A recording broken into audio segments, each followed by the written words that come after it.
All right, I think we can go ahead and start our second panel.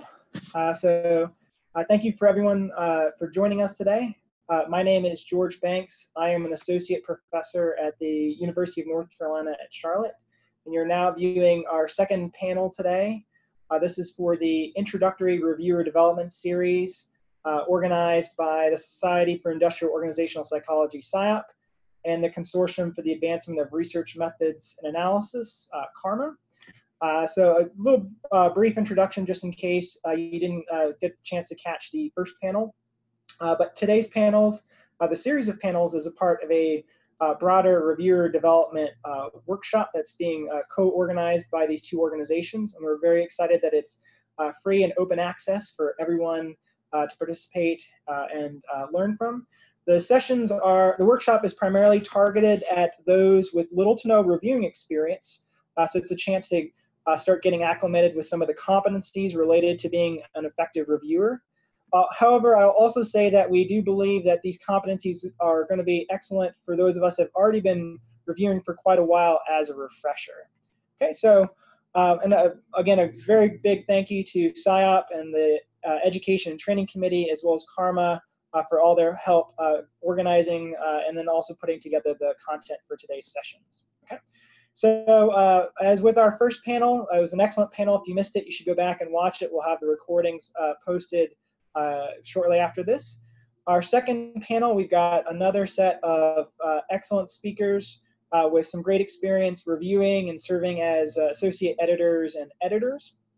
And so format-wise, we've asked each panelist to speak for about 5 minutes, and then we'll open things up for discussion. As before, if any of you in the audience have questions for our panelists, you can send me your questions through the chat throughout the session today. You can also, through the chat function in Zoom, you can also email them to me directly at gbanks3@uncc.edu. And towards the end, if time permits, I'll share some of those questions with our panelists for them to chat about. And I think that's just about it. So we can go ahead and kick things off and get started. To our panelists, did any of you have any preference in terms of who would like to go first? I don't. Okay, Bob, you want to kick things off? Oh, sorry. Sure. Let me introduce our panelists. I'm so sorry, I forgot.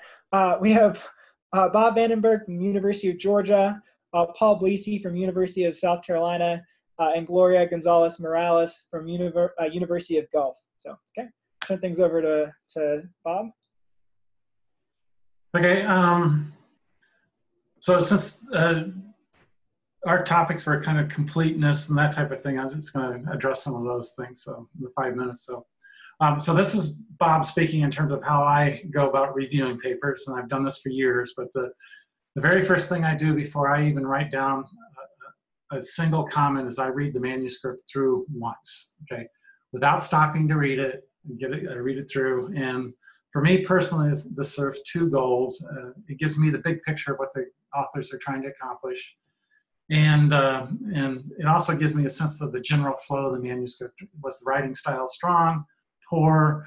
Were there sections that need to be better developed than others, and things like that? So it kind of gives me the big picture. And the second goal it serves me is it saves me time in the end, because early in my years of reviewing, I would write comments down the side and then find out, oh, they actually addressed this later on in the manuscript. So I try to go through and do this before, and it actually saves me time and stuff. So, but the second thing I do is again, as you can imagine, I get a lot of studies in which they use SEM as the main analytic tool. And so before I even read the manuscript for the reviewing part of it, I go back and calculate the degrees of freedom based upon the information they give me, and then compare that to what they report. If they don't match or are a very close match, I send the manuscript back without any further comment and show the action editor what the evidence was that I'm basing this on, because that means the model that they tested is not really the model that they're reporting on. The third is when I'm actually ready to write my comments down as an actual reviewer, The very first thing I do is print out all the figures, tables, and the appendices and have them in front of me because it's hard to, it says insert table 1 here. It's hard to flip back the manuscript, look at the table, and then bring it back. So I always have them in front of me. And then I just open up a blank Word document at that point, and I start making my comments. And I make them very general. I write down the page number and things like that. They're very undeveloped comments at this point. And then the fourth and last thing I think I do, again, just from a big picture thing, is after I'm done writing down the general comments, I go back and flesh out the comments in the sense of being tactful, trying not to be careful with my wording, so it's not attacking personalities, but it's actually pointing to the true weakness in the manuscript and things like that. And I spend a lot of time writing that up. And I say the last thing I did, so Jason Colquitt joined us 10 years ago. At the time, he was the Academy of Management Journal editor. And basically, he limited his reviewers to 3 single-space pages. And so that's what I've been doing now, is I limit myself. If I can't make the comments within 3 single-space pages, I'm digging too deeply into it and being nitpicky. And again, that's just my opinion about things. So I think that's about my 5 minutes. Is it? Yeah. Great. Thank you, Bob. Yep. Gloria, would you like to go next? Sure. Now that I let the cats in because I had to leave because it's raining and they were outside, like, sorry about that. Okay, so I'm going to talk about clarity, and it's going to feel like I'm talking a lot about formatting and mechanical things, but I will try to share my screen to show why this is an important thing. So the first thing to do is usually to number your comments and to give some kind of a structure to what your review is going to look like. That way, it looks very clear from the beginning where the author should be looking at into when addressing their comments. So let me see if I can share. Oh yes, I can share. This is good. Okay, so imagine this is a single space 2-page review. Okay. So it's within the limits that Bob has mentioned. But the problem here is that I don't know where to start. The first paragraph I just bolded the stuff that usually I would put in the first paragraph, where I have what is the article about, what is the aim, and then I talk about, I give a positive, is well written and organized, but then I talk about how I believe that it can be further improved. And then the next is my main concern, explaining why, and then giving an idea of how I think they should go and develop this further. And then I just say there's a list of developmental comments. So this feels like a lot of, well, and I had to mask this review, of course, to show you. But just compare it to, let me see how I do this again. Sure. No, this one. Now I have broken down the paragraphs where this is a description, this is the aim, this is kind of the overall evaluation. The main concern in this study, it was that it was just one experiment that just kind of found an effect, and that was it. And it was very simple. It didn't have a lot of theoretical development. So then I say, well, in the discussion, you talk about a lot of ideas that could develop your research question and design. Why don't you just go into study 2 and 3? That would be an important contribution to the literature. It's not just saying I'm concerned. I have to be clear about why I'm concerned and what I'd recommend to do further. So that's one part of it. And then the second part, as you can see now, is that in the list of developmental comments, I have the major issues. We talked about this in the previous panel.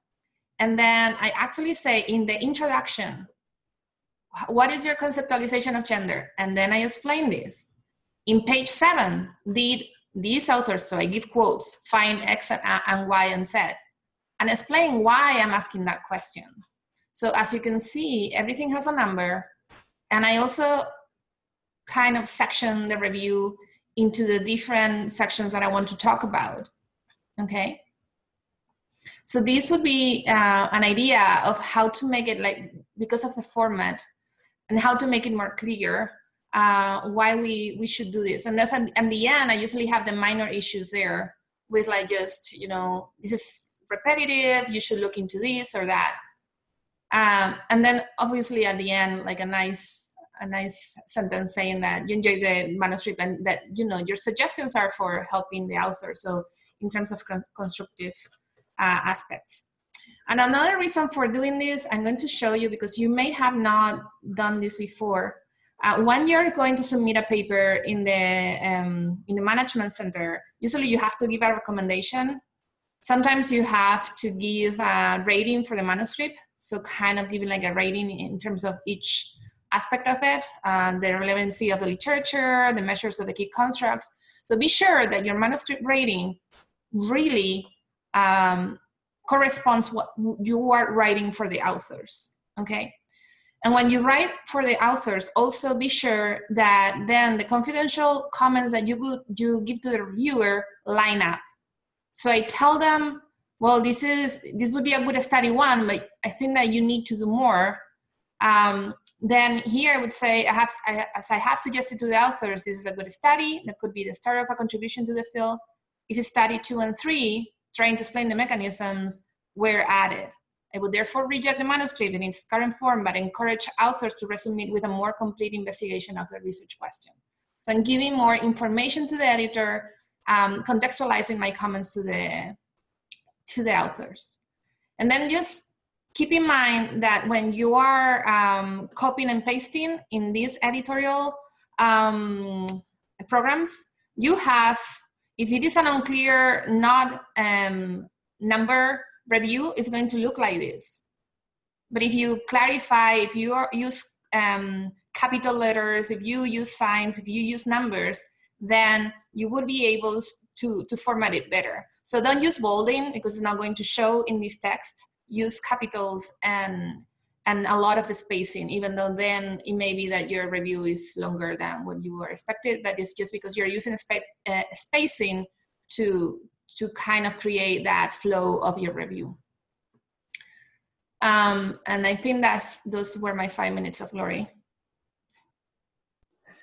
They were a glorious 5 minutes. Thank you. Wonderful. Okay.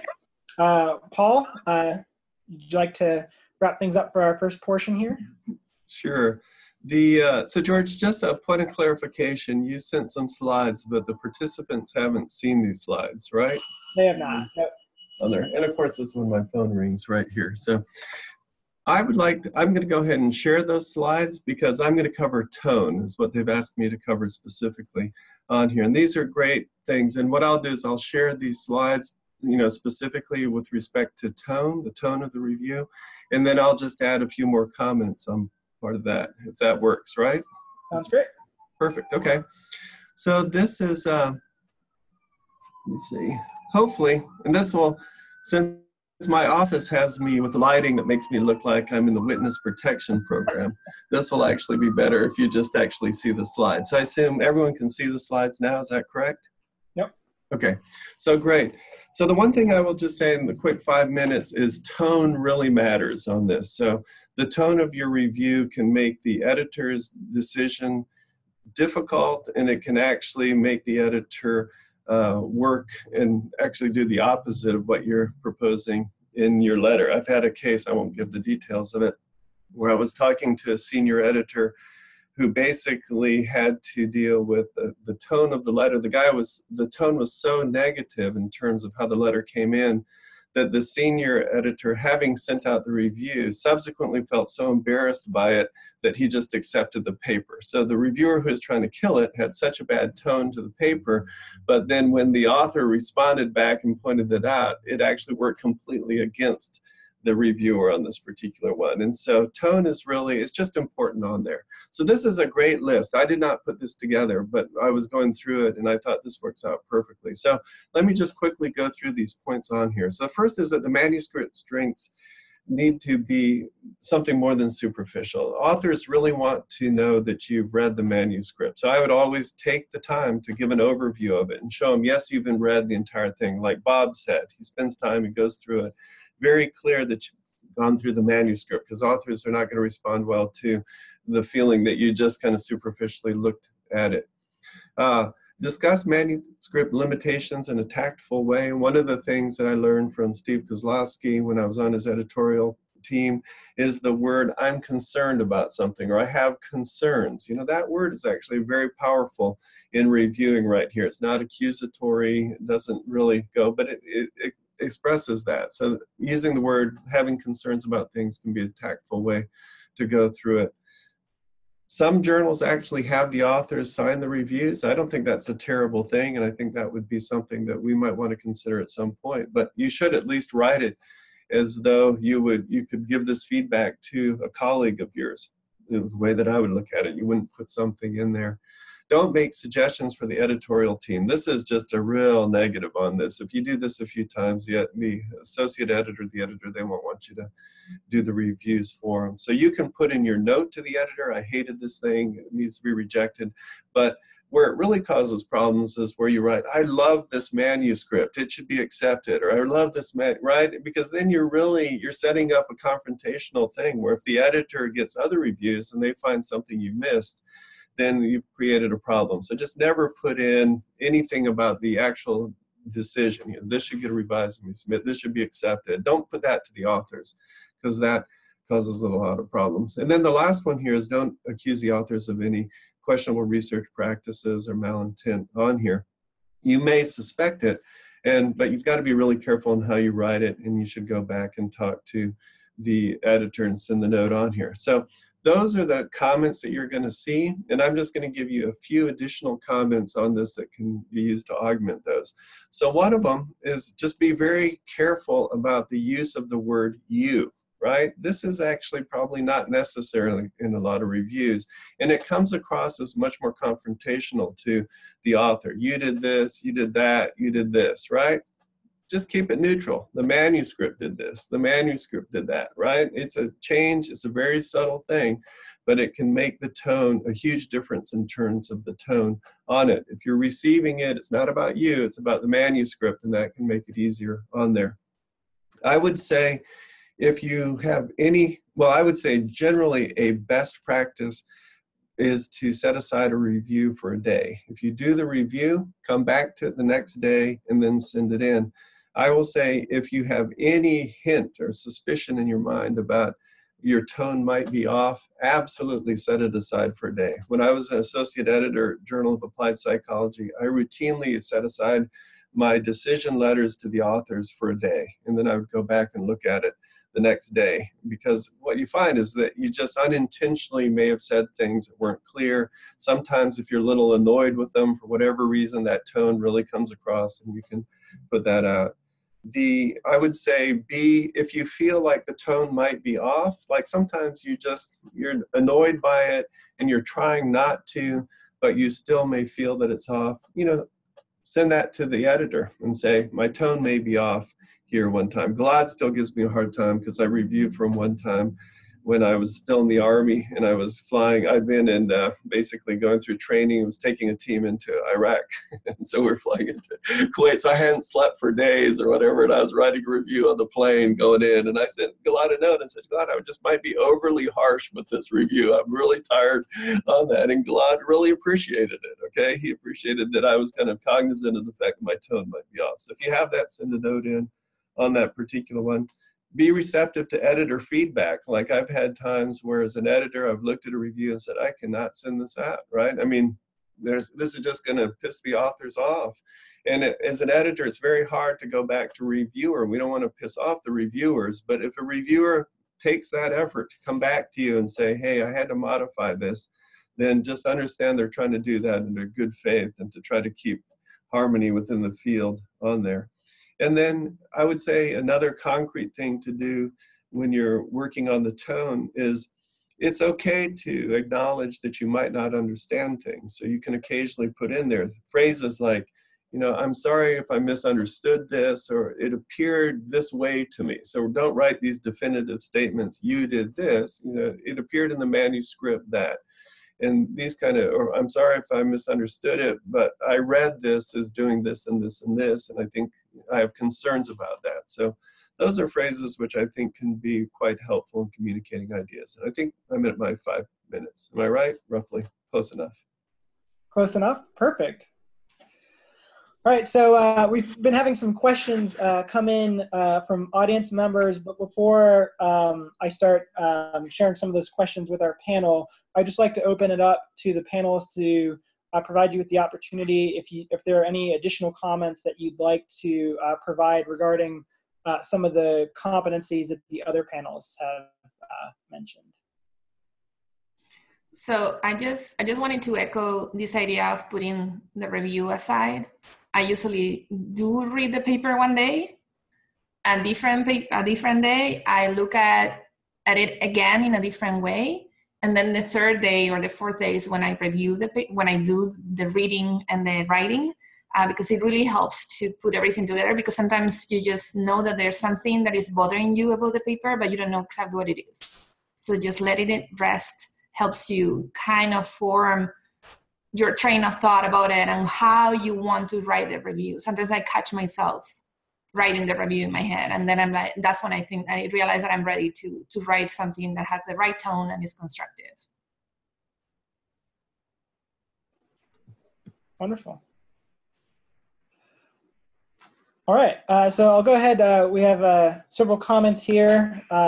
So this one, the first one I believe here pertains to the tone competency, but you know, any of the panelists can feel free, I think, to answer this.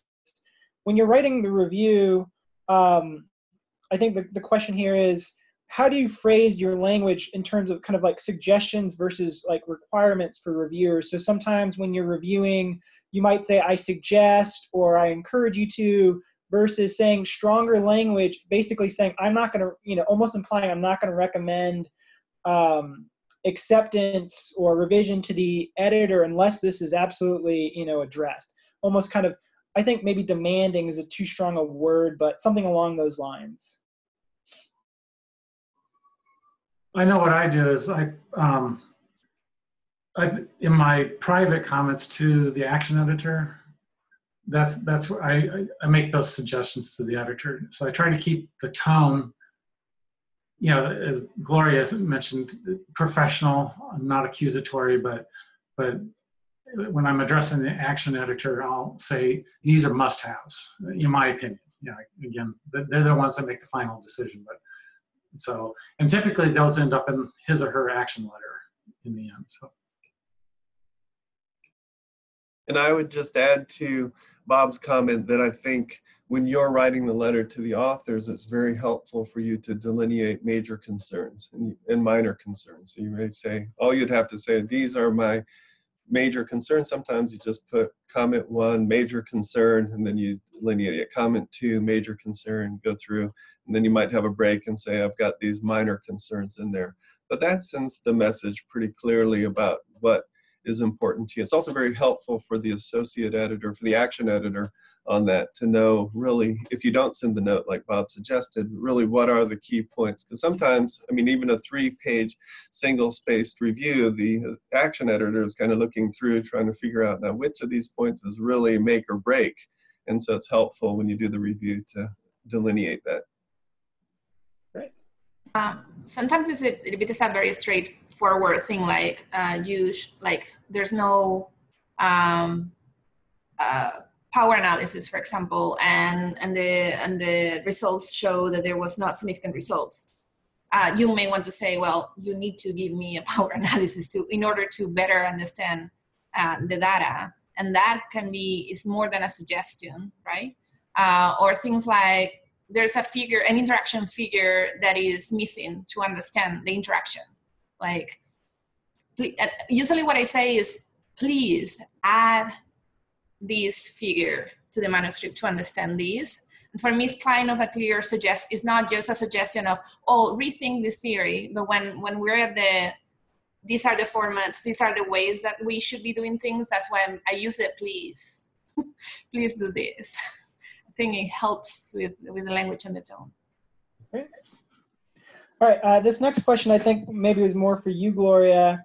In terms of kind of the organizing your reviewer comments for clarity, would there be any difference in terms of whether you're doing the review for a journal versus for a conference? I think that is very similar to the question that was asked in the panel before. I think it's a question of length and depth.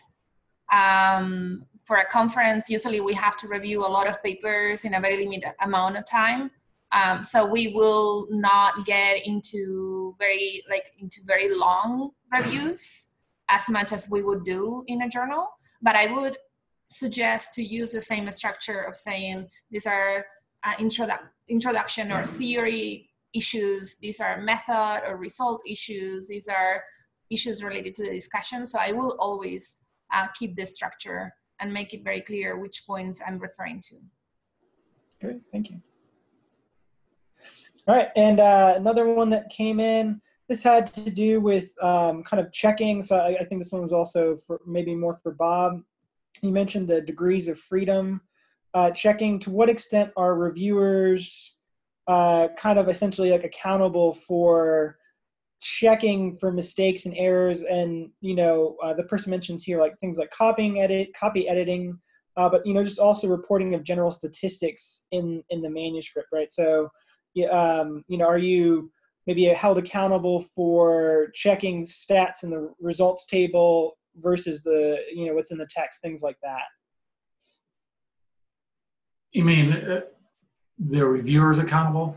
So yeah, to what extent I think is that part of the reviewer's role? Okay, well, that's in part why I mentioned I actually print out the tables and figures, because then I can compare what they're saying in the text and what I'm seeing on the table, and so for example, if I notice that they're only talking about the significant results in the text part of it, but yet they have some outstanding other findings and the other non-significant things, that I kind of begin to question, well, why didn't you talk about the null findings, the lack of support?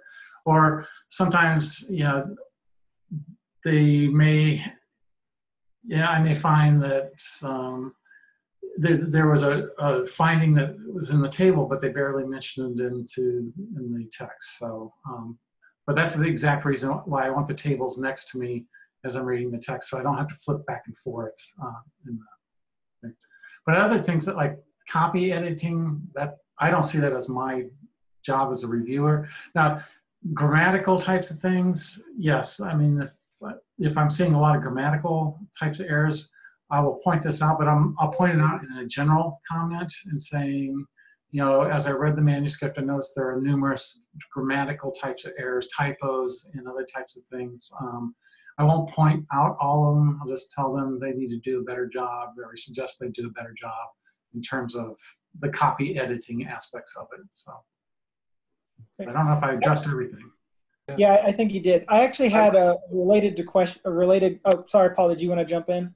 Well, I was just going to add one comment to that a little bit, and that was that obviously the review role is pretty broad, right? You're covering both theory, you're covering methods, you're trying to make sure that it's complete on that particular one. If, however, you do catch things that are fundamentally wrong, you do a great service to the field and to the editor when you do it. So Bob's attention to detail when he goes through and checks the degrees of freedom for an SEM model is just a great example. Now, not everyone would do that, but if you have an inclination to do that kind of thing, that can be a great service. And I tell people, if you look at all the articles that have been retracted in our field, not one of them yet has been retracted because the theory was bad.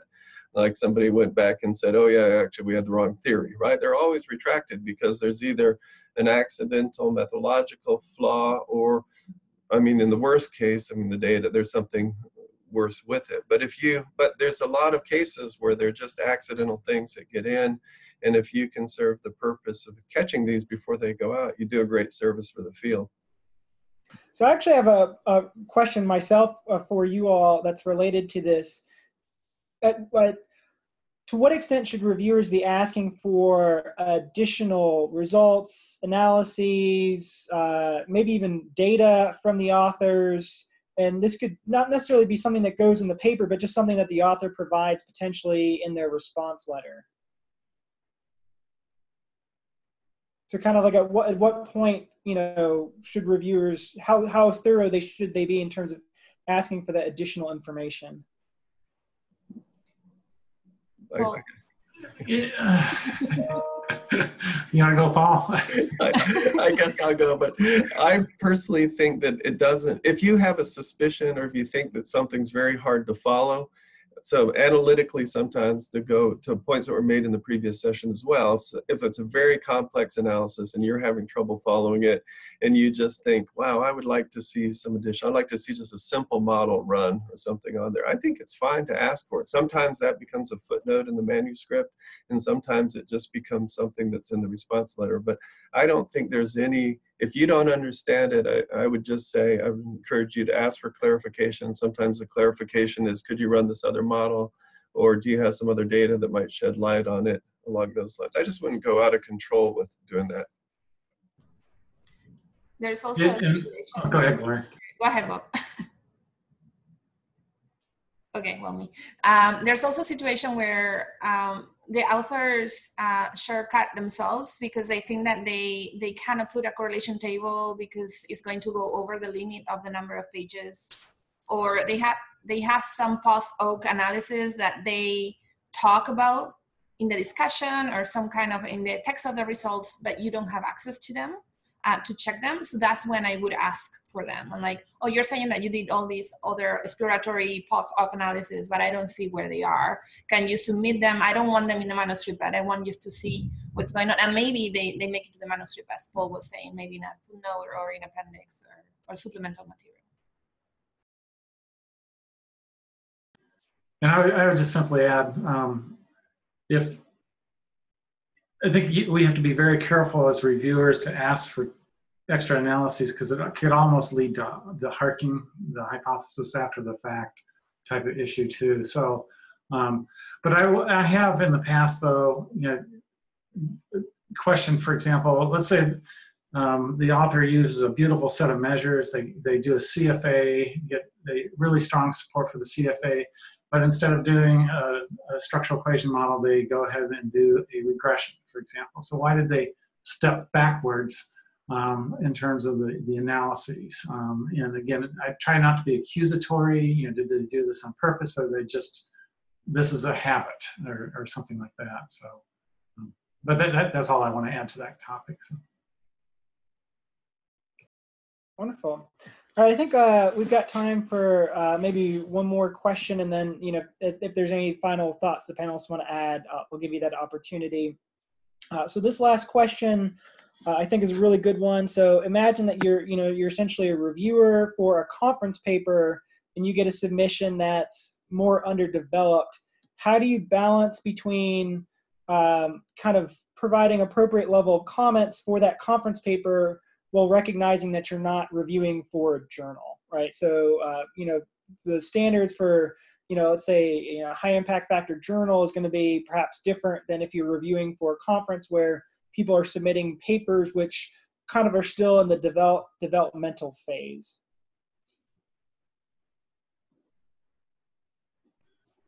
So,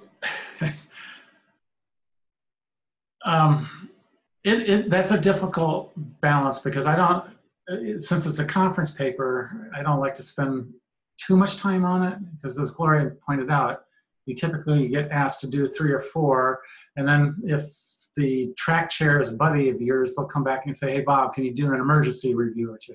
So you kind of get caught up in those types of things. But so I'll be honest with you, and this is me speaking, I don't spend a lot of time. What I ask myself is, can this paper potentially make a contribution? And it may be underdeveloped, and what I'll do in the comments is say, I'll be honest, say this is underdeveloped. However, I like the topic. It seems to fit with the theme of what's going on, you know, and if it's accepted by the conference chair, I hope you will flesh these points out and things like that. So, but yeah, I don't spend as much time on reviewing for conference papers. I actually think that this is me personally speaking, but I actually think that people who get conference review awards are using up way too much time, okay, and things. So it's more about finding a balance papers for the conference.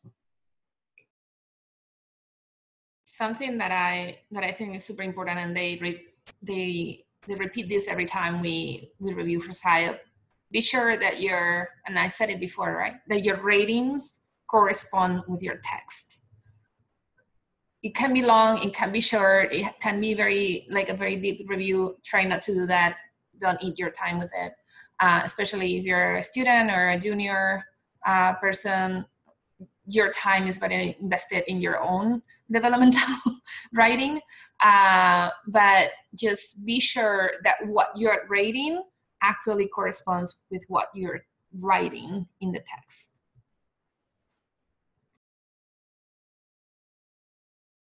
Great. All right, so we can go ahead and wrap things up right now. So do you all have any other final comments? Again, I think this has been a really wonderful session. I appreciate you all taking the time to join us today.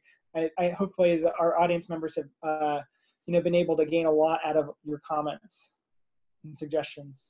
I do have one other. It's something I did early in my career when I was first invited on the board of JAP, and then later on OBHDP and stuff like that. Is I would ask the action editor to review my review. I would purposely ask them to do that. Because I was new at it and things, and I just wanted to make sure I was doing a thorough job. So my suggestion for the people out there that are starting out in this game, that's something you might want to ask the action editor to do. Or if you got a more seasoned person in your department who's been an editor, maybe get him or her to look at your review for you. I just found that invaluable in that sense. So that's my one addition. Well, in relation to that, as a faculty member, I usually, if I get a paper on a topic that I know one of my grad students or one of the grad students of my colleagues is very well versed on, I ask them to do the review with me. And there's some journals that allow to mention that review was done with a student or with a colleague. It's helpful because they take care a lot of the, their review. It's helpful for them because they get a new review of the literature on that topic as well. But it helps you going through it, and then you mentor that person into doing their reviews. So it makes sense to pair up with other people. And I guess the only comment that I would make, and it kind of fits a bit into the tone thing and plays a bit off of what Bob said too, and that is calibrate the length and the amount of time you put into the review to the end goal of what you're going to recommend in the review. So when I was at JAP in particular, there were a couple instances where a fairly junior faculty member sent me just a wonderful review, 4 or 5 pages detailed, and they were recommending reject. And I sent them a note and said, this took you 6 hours to do. You don't have time to do it. Like, save that for the one that you're going to recommend to be the revise and resubmit. For the one that you're recommending to be a reject, send me a nice, very clear, concise, here are your major points, a couple pages, and get it and move it off your desk pretty quickly. And I would say the same thing to an associate editor. There's just very little value in spending. I mean, I think there's no value in giving an author a very, very long reject letter, because it just increases the probability that there's going to be something in that letter that the author is going to respond to negatively. So if it's negative, if you're going to say reject, just keep it short and sweet and really delineate very clearly and compellingly what the reasons are. If you're going to give an R and R, then it's very developmental. And that's where I would give the 3 single-spaced pages on, or something on that. Great. Well, this concludes our second panel. Thank you again so much to Bob, Gloria, and Paul for taking the time to join us. I know you guys are all very busy, but again, I think this was a great service to the community, and I really hope everyone has gained a lot from it. So we'll go ahead and pause our session now. We'll pick back up in about 5 minutes with our third and final panel for this workshop. Thank you again, everybody.